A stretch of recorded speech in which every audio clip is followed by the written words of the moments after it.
Donc voilà, donc nous après la présentation de Jérémy et Léo, nous on va vous présenter un diapo un peu plus sorti du placard mais qui marche bien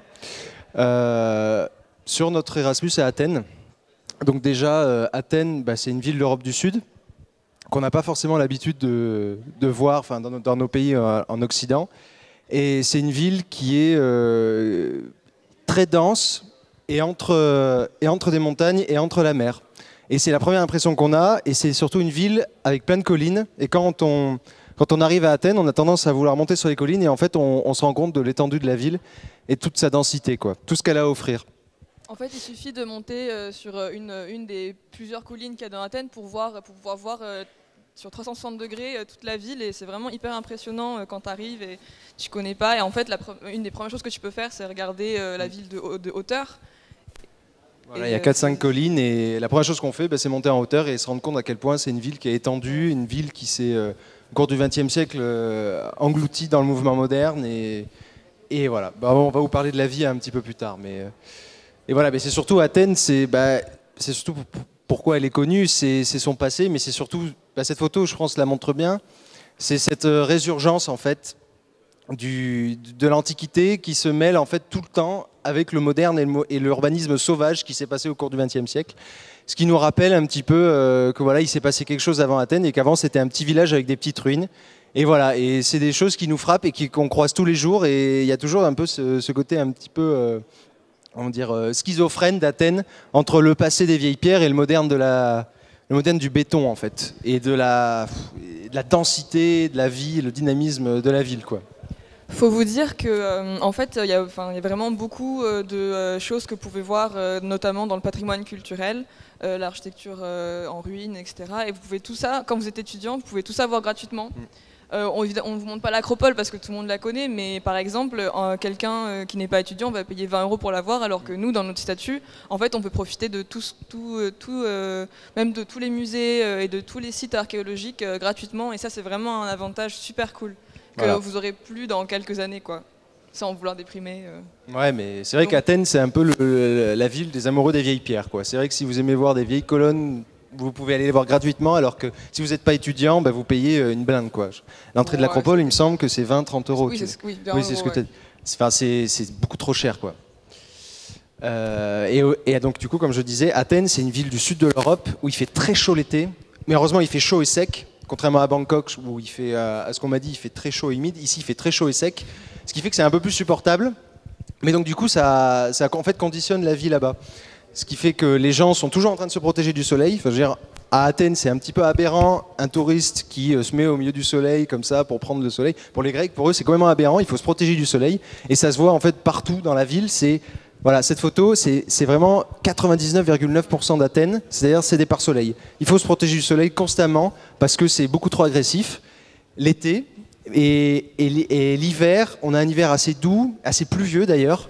C'est un peu moins sexy, mais ça passe vite parce que l'hiver dure 2-3 mois et après on rentre vite dans l'été, et là franchement c'est le bonheur. Il a neigé une fois, c'était très beau. Oui, il a neigé une fois, ce qui était assez exceptionnel. Alors, on n'a pas de photos, mais c'était très beau. C'était très instagrammable. Mais franchement, sur le moment, c'était très beau. Donc voilà.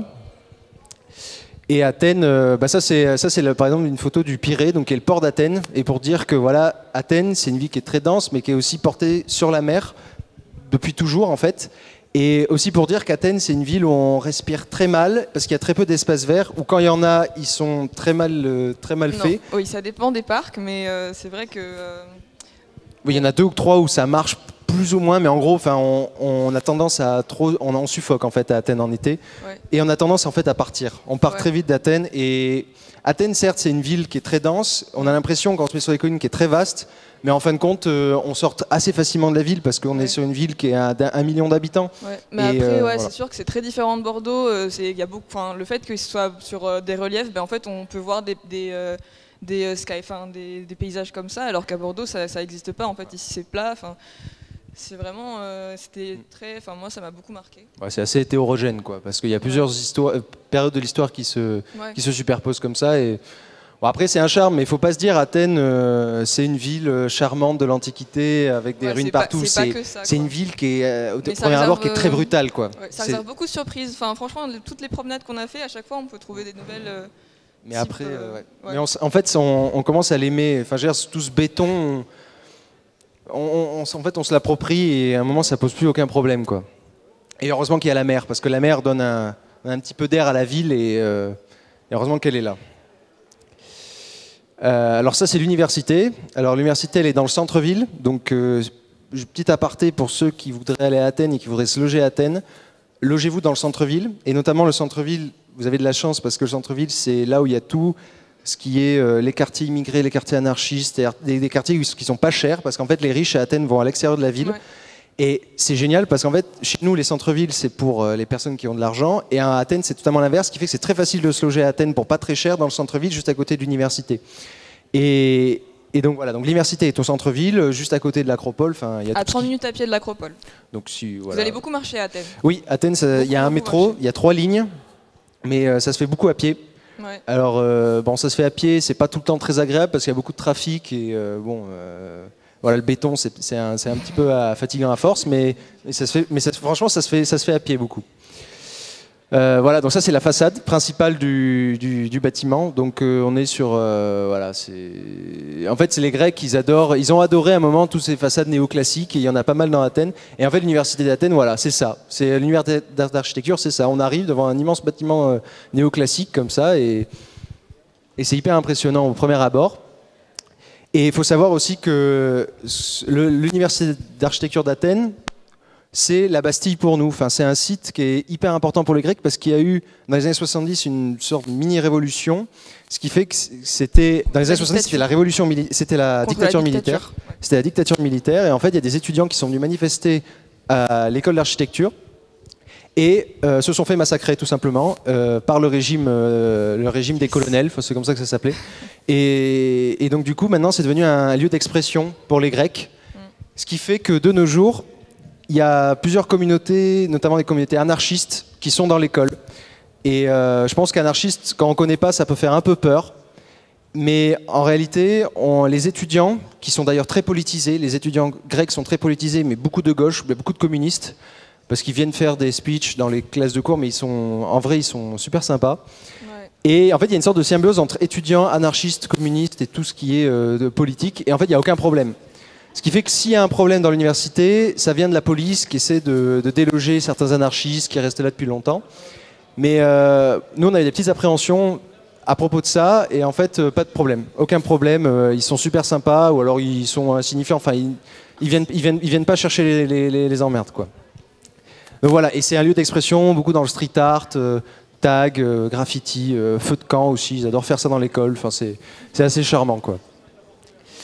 Après, peut-être pour parler plus des cours, l'université d'Athènes, c'est une université qui est assez orientée vers tout ce qui est histoire, archéologie, réhabilitation du bâti ancien. En même temps, voilà, on est quand même en Grèce, mais un peu moins orientée vers les cours d'architecture contemporaine. C'est pour ceux qui veulent faire de l'architecture contemporaine, je ne conseille pas trop Athènes. Mais pour ceux qui veulent aller étudier l'histoire, là, par exemple, il y a un des meilleurs professeurs d'archéologie, spécialiste de la Grèce et du monde grec, qui est à Athènes. Et c'est absolument incroyable d'échanger avec lui, même si on ne s'y connaissait pas trop avant. On peut que se régaler de ce qu'ils disent. Et d'ailleurs, les Grecs, soit ils parlent en français, parce que beaucoup d'entre eux parlent français, parce qu'il y a une grande culture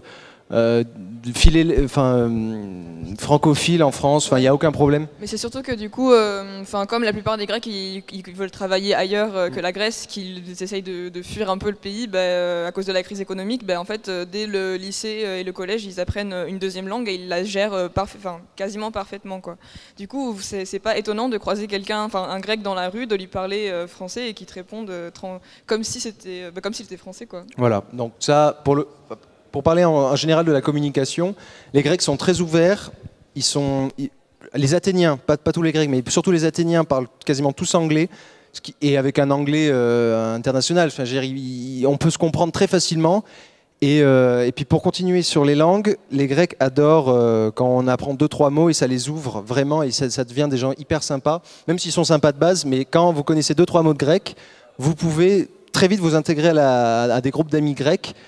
Et en parlant de grec, l'université d'Athènes propose des cours de grec, 4 heures par semaine.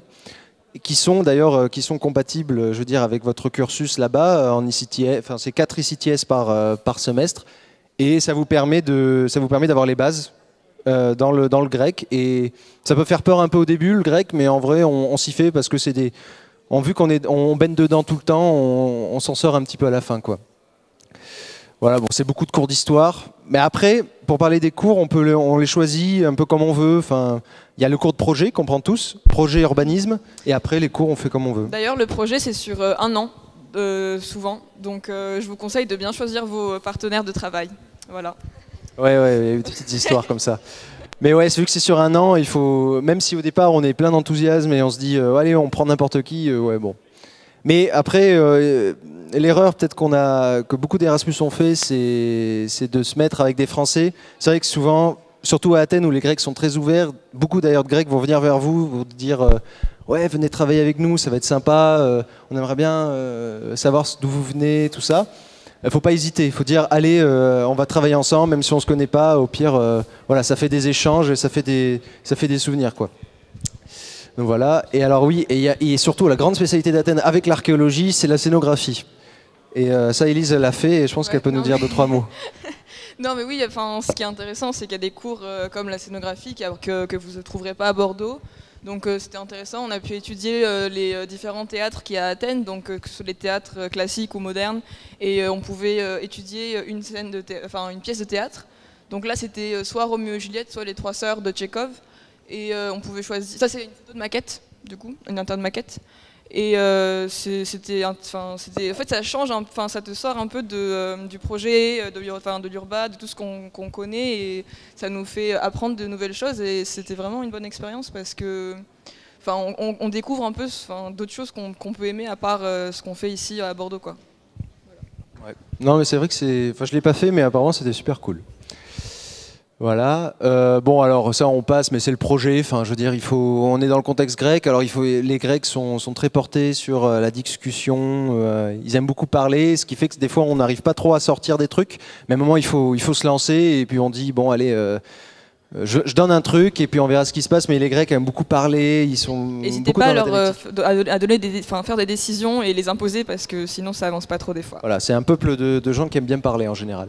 Et aussi, il y a tout le contexte de crise, le contexte d'urbanisme qui est vraiment à Athènes complètement scandaleux. Mais bon, c'est dû à l'histoire, donc on fait avec. Et il faut essayer de régler des petits problèmes. Enfin, c'est les enjeux qu'il y a là-bas. Et bien sûr, je l'ai déjà dit, mais bon, le passé. Alors les Grecs, c'est un peu ce qui fait leur identité. Mais de quoi, tu veux dire un truc, Élise ? C'est un peu ce qui fait leur identité, c'est leur passé antique, ils en sont très fiers. Bon, alors du coup, ils orientent beaucoup leurs cours sur ça. C'est comment construire à côté des vieilles colonnes du temple de Zeus, ou alors sur l'acropole, ou sur des trucs comme ça, quoi. Voilà, alors après, sur les cours, je crois qu'on a plus ou moins tout dit. Et bien sûr, partir voyager, parce que franchement, rester à Athènes, ça va 5 minutes, mais quand on regarde un petit peu la Grèce et ce qu'il y a autour, on a juste envie de partir. Parce que la Grèce, c'est le continent. Et c'est aussi les îles. Donc il y a tellement de choses à faire pour pas très cher, parce qu'aussi, on l'a pas beaucoup dit, mais la Grèce, c'est un pays qui est pas très cher. Je reviens sur ce qu'a dit Olivier, mais pareil, 2 bières, 2 €, quoi. On est sur quelque chose qui est assez rentable. Pareil pour entrer dans toutes sortes de soirées, qu'ils soient Erasmus ou pas. Il y a vraiment, on peut sortir pour vraiment pas cher, et sortir le soir et sortir tout court. Enfin, par exemple, si vous voulez partir sur des îles, vous dites que vous êtes étudiant, vous montrez votre carte de l'université et puis vous partez à moitié prix. Enfin, il n'y a pas de problème pour ça. Et c'est ce qui vous permet de prendre l'air un petit peu et de sortir de la grosse vie de l'Athènes, parce que Athènes, c'est un peu un paradoxe en Grèce, parce que la Grèce, c'est quasiment que des campagnes et des montagnes après. Et des îles. Voilà, alors des îles avec des photos à prendre absolument incroyables pour ceux qui aiment bien prendre des photos. Et la Grèce aussi, c'est un petit pays, c'est un tout petit pays, mais très varié. Ce qui fait que là, par exemple, on est dans les montagnes de la Macédoine, donc au nord de la Grèce, et puis on peut très vite passer dans les vallons et les oliveraies du sud de la Grèce. Tout ça, là, il y a ça a 1 heure de route d'Athènes, et là, juste avant, on était à 1 heure, 1 heure et demie d'Athènes. Enfin, voilà, c'est très petit, mais c'est très varié. Et aussi, partir en Grèce, nous on a eu ce sentiment-là, partir en Grèce c'était aussi un petit peu, entre guillemets, être au centre du monde, parce qu'on est un petit peu entre l'Orient et l'Occident. on est un petit peu, on ne sait pas trop où on est. Ce qui fait qu'on est à 1h30 de... par exemple, on est à 1h30 d'Istanbul, je dis ça pour Magda, et on est à 1h30 de Rome ou de l'Italie, on a 1h30 on a plutôt 2 heures de l'Égypte, on est à 2 heures de la Jordanie, et ça nous permet, voilà, d'une fois d'aller en Orient, d'une part. Alors ça, incroyable, hein, absolument magnifique. Et encore, ça c'est qu'une seule photo parmi des centaines encore plus belles. Et bien c'est aussi partir en Occident pour pas cher, parce qu'on n'est pas très loin. L'Occident on connaît plus, mais c'est surtout l'Orient qui... Et l'Orient on peut partir sur tout le pourtour méditerranéen, et on peut même aller plus loin si on veut. Il y en a qui sont partis, en Israël, il y en a qui sont partis en Égypte, enfin voilà. Et il ne faut pas hésiter aussi à sortir de la Grèce, parce que c'est vraiment cette opportunité-là de voir aussi ailleurs de la Grèce, et de voir aussi le rayonnement culturel grec, parce que tout ça c'est pas anodin, c'est pas... Il y a un passé commun avec la Grèce, et voilà. Pour tout ça, c'est hyper intéressant. Et donc voilà. Et puis pour parler un petit peu des Grecs en eux-mêmes, c'est des gens qui sont très accueillants, très sympas, aucun problème d'intégration. Vous vous sentirez pas exclu, au contraire, même ils vont venir vers vous. Enfin, pour le coup, il n'y a pas de problème, quoi. Et puis les profs, pareil. Par exemple, il y a des cours qui sont en grec. Vous leur dites, oh, on est quelques Erasmus, on aimerait bien faire ce cours-là. Ok, pas de souci. On met le cours en anglais. Et puis c'est pas grave pour les Grecs qui parlent pas anglais. Enfin, généralement ils parlent tous anglais. Mais c'est pas grave. Hop, on vous met le cours en anglais. Et puis comme ça, vous pouvez tous participer, quoi. Donc, enfin, c'est des gens très ouverts et puis voilà. Enfin, ça a fait une super expérience. Voilà. Et si vous voulez qu'on parle un peu de soirées, vous avez des soirées organisées. Je vois les têtes qui se lèvent, mais ouais, en fait, il y a des soirées qui sont organisées par pour les Erasmus. Et du coup, vous pouvez partir dans des voyages organisés dans des îles, et tout est fait pour que vous puissiez profiter à fond. Et ça aussi, c'est cool. Et enfin, profiter à fond de ce qu'on vous offre, de ce que vous offrent les gens là-bas et le pays et tout ça. Voilà. Et puis le rythme est assez cool. Mais en même temps, c'est un pays en fait à double tranchant. C'est-à-dire, soit vous voulez travailler, et dans ce cas-là, vous pouvez travailler à fond, soit vous voulez moins travailler, et dans ce cas-là, il n'y a aucun problème. Vous aurez un 18 à la fin, ça pose aucun problème. Oui, bon voilà. Non, il y a tellement de choses à dire. Bon voilà, c'est tout pour nous pour la Grèce. Voilà, sur une...